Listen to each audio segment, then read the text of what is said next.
நெல்லை வண்ணாரப்பேட்டை சாலையில் போதை ஒழிப்பு மற்றும் சாலை பாதுகாப்பு விழிப்புணர்வு ஒத்திகை நிகழ்வுகள் திடீரென நடத்தப்பட்டதால் பரபரப்பு ஏற்பட்டது. நெல்லை மாநகர காவல்துறை மற்றும் மனோன்மணியம் சுந்தரனார் பல்கலைக்கழகம் சார்பில் நெல்லை வண்ணாரப்பேட்டையில் இன்று போதை ஒழிப்பு மற்றும் சாலை பாதுகாப்பு விழிப்புணர்வு நிகழ்ச்சி நடத்த திட்டமிடப்பட்டுள்ளது.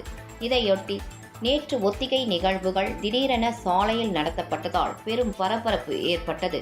பொதுமக்கள் அதிகம் நடமாட்டம் உள்ள நெல்லை வண்ணாரப்பேட்டை பகுதியில் வேலை முடிந்து வீட்டுக்கு செல்பவர்களின் 2 சக்கர 4 சக்கர வாகனங்களால் மாலை வேளைகளில் போக்குவரத்து நெரிசல் காணப்படும். அந்த நேரத்தில் திடீரென சாலையில் சென்ற மாணவர்கள் விபத்துக்குள்ளாகி கீழே விழுந்த நிலையில் அங்கிருந்த காவலர்கள் ஓடி வந்து அவர்களை உடனடியாக மீட்டு ஆம்புலன்ஸ் வாகனத்தில் அழைத்து சென்றனர்.